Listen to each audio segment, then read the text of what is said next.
Hello students, आप सभी कैसे हैं। मैं अपेक्षा करता हूं कि जहां भी होंगे जैसे भी होंगे लॉकडाउन के इस दौर में बिल्कुल ठीक होंगे।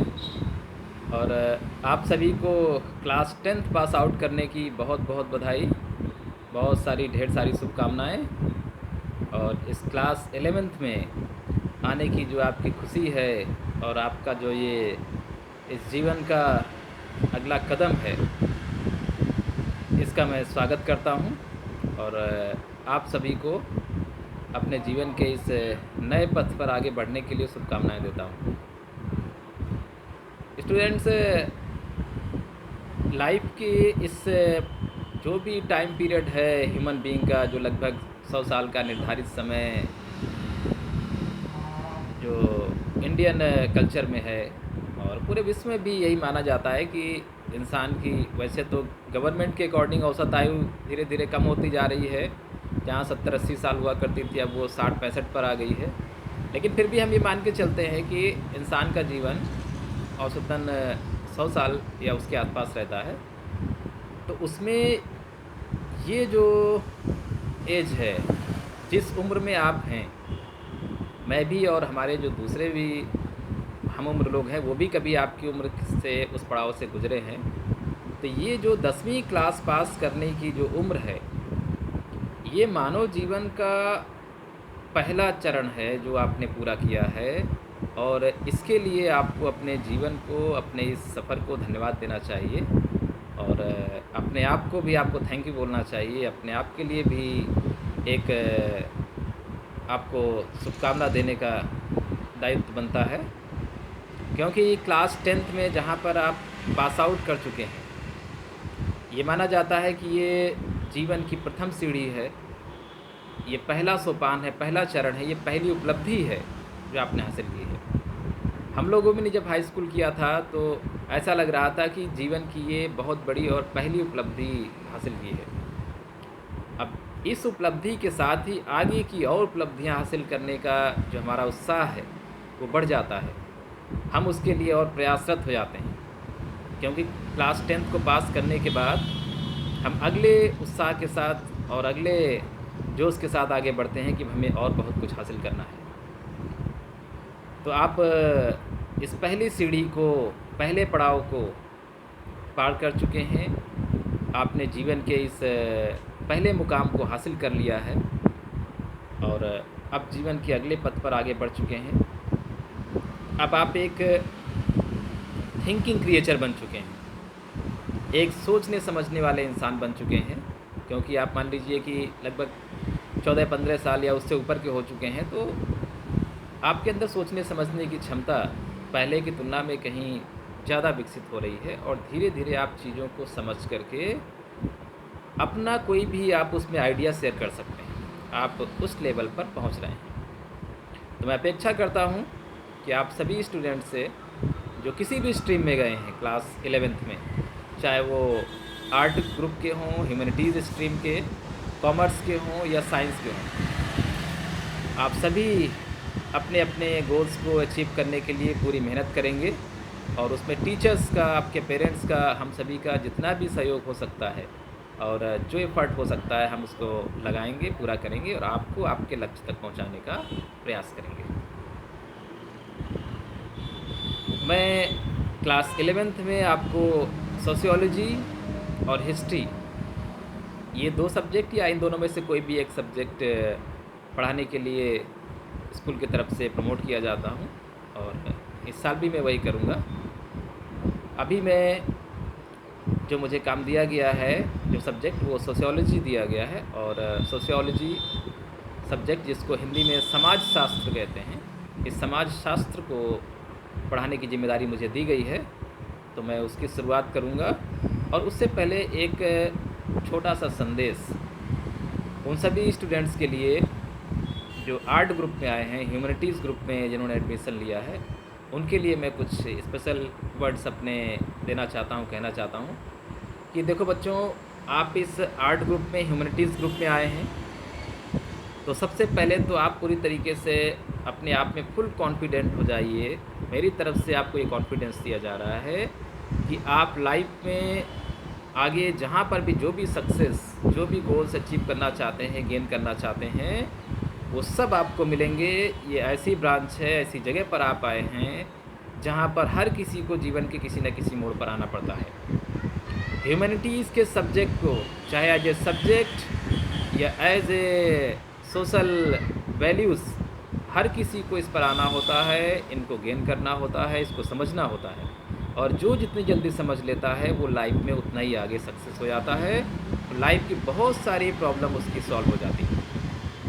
आपने देखा होगा कि बहुत सारे मेडिकल के स्टूडेंट, इंजीनियरिंग के स्टूडेंट बीटेक करने के बाद, एमटेक करने के बाद वह ह्यूमैनिटीज़ के हिस्ट्री, ज्योग्राफी, सोशियोलॉजी, फ़िलॉसफी ऐसे सब्जेक्ट लेकर के वो सिविल सर्विसेज की तैयारी करते हैं और उसमें क्वालिफाई भी होते हैं, और उसके बाद में देश के आईएएस लेवल के जो भी उच्च अधिकारी पदाधिकारी हैं उन पदों को शोभित करते हैं।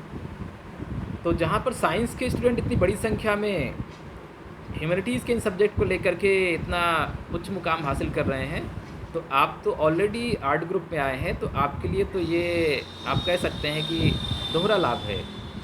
ये डबल कोइंसिडेंस है जो आपको दोहरा लाभ देगा। एक तो आप आर्ट ग्रुप में ही हैं, इन सब्जेक्ट को दूसरे स्टूडेंट से ज़्यादा बेहतर समझ सकेंगे। और इसमें करियर की जहाँ तक बात है, तो मैंने आपको अभी भी बताया है कि अदर स्ट्रीम के बहुत से स्टूडेंट आर्ट ग्रुप में आते हैं और अपना करियर बनाते हैं। दूसरे की बात छोड़ दीजिए, मैं खुद इंटरमीडिएट तक और उसके आगे भी कई सालों तक इंजीनियरिंग की प्रिपरेशन की है। मैं साइंस ग्रुप का स्टूडेंट रहा हूँ, लेकिन देखिए कि आर्ट ग्रुप का एक ऐसा अट्रैक्शन है, ह्यूमैनिटीज़ के इस सब्जेक्ट के अंदर एक ऐसा खिंचाव है, एक ऐसा आकर्षण है जो मुझे अपनी तरफ खींच लाया। और मैं ह्यूमैनिटीज़ के सब्जेक्ट को पढ़ते उसमें इतना ज़्यादा तल्लीन हो गया हूँ कि आज कई सब्जेक्ट से एमए करने के बाद, नेट क्वालिफाई करने के बाद, बीएड करने के बाद मैं आप लोगों को ह्यूमैनिटी सब्जेक्ट पढ़ा रहा हूँ। जबकि मैं साइंस का भी टीचर रहा हूँ, काफ़ी लंबे समय तक मैंने केमिस्ट्री और मैथ्स स्टूडेंट्स को पढ़ाई है। उसके बावजूद भी आर्ट ग्रुप के इस मोह में, इस आकर्षण में मैं बंध गया हूँ। और आज ये सब्जेक्ट मुझे इतना अच्छा लगता है, बेहतर लगता है कि मैं इसमें जितना ही ज़्यादा अंदर जा रहा हूँ, जितना पढ़ता हूँ, उतना मुझे अंदर से और पढ़ने की इच्छा जागृत होती है। लगता है कि और कितना भी कुछ बाकी है जो मैं सीख लूँ। और ये उत्साह, ये लगन आपके अंदर भी आनी चाहिए और आएगी। ये मेरा विश्वास है कि आप ह्यूमैनिटीज़ के सभी सब्जेक्ट में पूरे इंटरेस्ट के साथ, पूरे जोश के साथ, पूरी तल्लीनता के साथ जो भी ज्ञान है, जो भी नॉलेज है वो गेन करेंगे और उस मुकाम को, जीवन में उन सफलताओं को हासिल करेंगे जो आप करना चाहते हैं। ह्यूमैनिटीज़ के सब्जेक्ट आपको उन सभी नौकरियों से, जॉब से और लाइफ के उन सभी जितने भी लग्जरियस जो भी सोपान हो सकते हैं, स्टेप्स, वो सब आपको प्रोवाइड करेगा। बस ज़रूरत है तो लगन के साथ मेहनत करने की और डेडिकेट होने की। अब चाहे साइंस ग्रुप हो या आर्ट ग्रुप हो या कोई भी हो, हर इंसान को भाई अपने काम में, अपने विषय में, सब्जेक्ट में पारंगत होना पड़ता है और उसमें तल्लीन होना पड़ता है। और जब उसका आप आउटपुट किसी को देंगे, तब दूसरों को ये विश्वास होना चाहिए कि नहीं, ये बेस्ट इंजीनियर है, ये बेस्ट टीचर है, ये अपने विषय का बेस्ट नॉलेजेबल पर्सन है। तब लोग आपके पास आएंगे, आपकी मार्केट वैल्यू बढ़ेगी, आपकी सोशल वैल्यू बढ़ेगी और फिर आपको वो सब्जेक्ट उस मुकाम तक पहुंचाएगा, वो फ़ायदा दिलाएगा जो आप प्राप्त करना चाहते हैं। तो सबसे पहले तो आपको अपने सब्जेक्ट में पूरी तरीके से लेबोरियस होना होगा, उसमें तल्लीन होना होगा। उसमें जब आप सब्जेक्ट में सराबोर हो जाएंगे, उसके रस में डूब जाएंगे, फिर वो जो ज्ञान आप प्राप्त करेंगे वो अपने आप से निकलेगा और फिर उससे लोग आकर्षित होकर के आपकी तरफ खींचेंगे। और तब आपको लगेगा कि नहीं, आपने जो भी कदम उठाया है, जो ज्ञान प्राप्त किया है, अब उसका फल आपको मिल रहा है। ह्यूमैनिटीज़ सब्जेक्ट लेकर के जॉब अपॉर्चुनिटीज़ की बच्चों की माइंड में बहुत सारे कन्फ्यूजन्स होते हैं कि शायद ह्यूमैनिटीज़ में आ गए तो अब हमारे पास जॉब की अपॉर्चुनिटीज़ कम है। ऐसा नहीं है। मैंने अभी आपको कुछ देर पहले ही बताया कि साइंस ग्रुप के भी स्टूडेंट आर्ट स्ट्रीम में, ह्यूमैनिटीज़ की स्ट्रीम में आकर के बेहतर मुकाम हासिल कर रहे हैं। तो फिर आप तो ऑलरेडी आर्ट ग्रुप में हैं, आपके पास बहुत सारे विकल्प हैं। आप सिविल सर्विसेज के ले लीजिए, आईएएस या पीसीएस स्टेट लेवल के जो सर्विसेज हैं उसमें जा सकते हैं। इसके बाद में जितने भी एजुकेशन सेक्टर से जुड़े हुए पद हैं, चाहे वो ट्रेंड ग्रेजुएट टीचर टीजीटी हो, पीजीटी हो, स्टेट लेवल के स्कूल कॉलेजेस हों, या सेंट्रल लेवल के नवोदय केंद्रीय विद्यालय हों, या किसी भी स्टेट की वहाँ की जो स्कूली शिक्षा है उसके टीचर आप बन सकते हैं।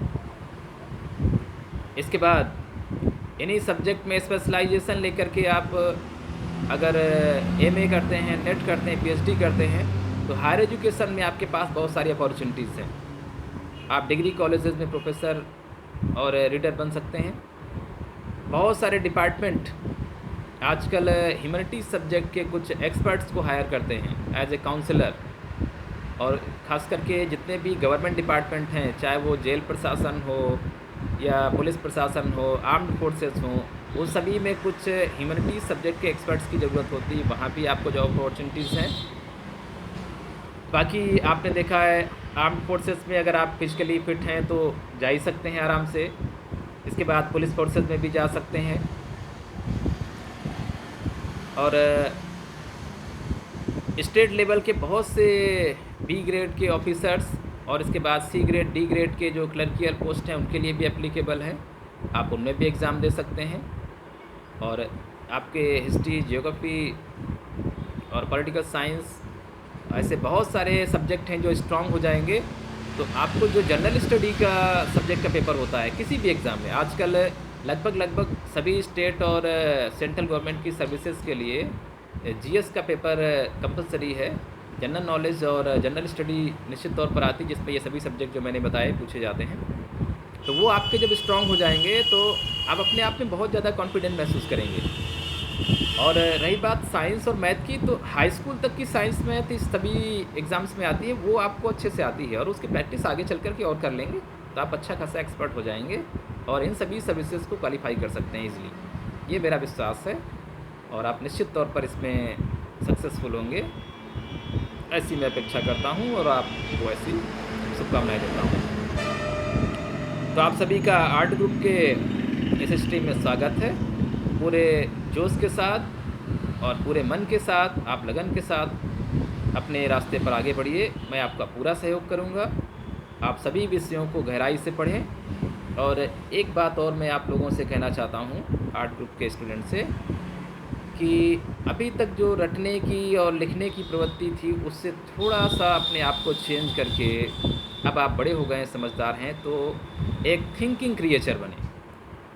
ह्यूमन जो है, इंसान एक थिंकिंग क्रिएचर है, विचारशील प्राणी है। वो अपने पास्ट को भी सोच समझ सकता है, याद कर सकता है और फ्यूचर के बारे में भी प्लान बना सकता है।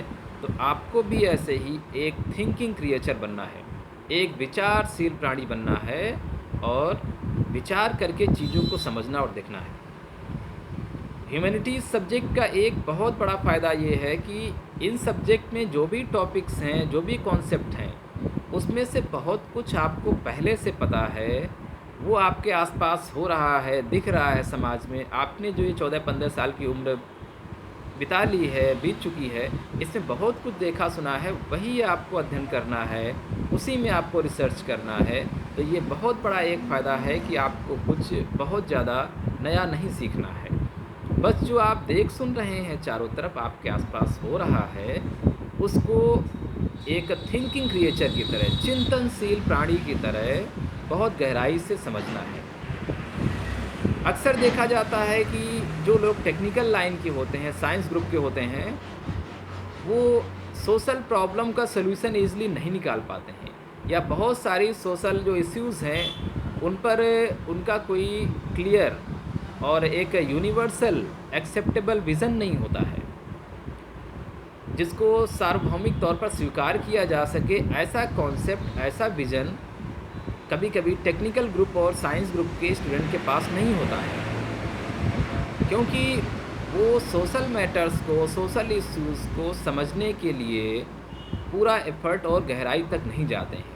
वो चीज़ों को केवल सुपरफिशियल होकर ऊपर ऊपर देखते हैं, इसीलिए उनके पास कोई सही सलूशन नहीं होता है। लेकिन जो आर्ट ग्रुप ह्यूमैनिटीज़ के स्टूडेंट हैं, जब वो सामाजिक समस्याओं को, सामाजिक मामलों को गहराई से उतर कर के देखते हैं, समझते हैं, तो उनके अंदर समस्या के सही कारण को जान कर के उसके लिए सही सॉल्यूशन प्रोवाइड करने की एक समझ विकसित हो जाती है। और यही आपके लिए प्लस पॉइंट है कि सोशियोलॉजी हो, हिस्ट्री हो या जियोग्राफी है, कोई भी है, इन सभी सब्जेक्ट में आपको चारों तरफ अपनी नज़र रखनी है और चीज़ों को सोचना, विचारना, समझना है। बुक से भी पढ़ना है, टीचर से भी डिस्कशन करना है, और जो विज़ुअल है, विज़ुअल आइडिया जो आपको दिख रहा है, समझ में आ रहा है, वो सबसे बड़ा नॉलेज होता है, उस पर आपको ज़्यादा वर्क करना है। तो इसी के साथ में आपका जो ये इंट्रोडक्टरी क्लास है, इसकी शुरुआत कर रहा हूँ। आज हमारा आपका परिचय हो गया है। मैंने आपको बहुत जो भी इनकरेज करने के लिए जितनी कोशिश हो सकती है वो आपको की है, और मैं अपेक्षा करता हूँ आप इंस्पायर्ड होंगे इससे, और आर्ट ग्रुप में, ह्यूमैनिटीज़ ग्रुप में आप पूरे जोश के साथ में मैदान में उतरेंगे, ऐसी मैं अपेक्षा करता हूँ। अगली क्लास के लिए हम सोशियोलॉजी पढ़ने के लिए तैयार हो जाएंगे। तब तक आप चिंतनशील प्राणी, जो मैंने कहा कि आप एक विचारशील, चिंतनशील, थिंकिंग क्रिएचर बने, ऐसी मेरी अपेक्षा है, शुभकामना है। और ये मैं आप सभी से एक वादे के तौर पर लेना चाहता हूँ कि आप मुझसे वादा करें कि आप हर चीज़ को गहराई से सोचेंगे, विचारेंगे और एक थिंकिंग क्रिएचर बनेंगे। तो फिर ठीक है, अगले एपिसोड में फिर मिलेंगे। तब तक आप थिंकिंग करते रहिए, थिंकिंग स्किल डेवलप करिए।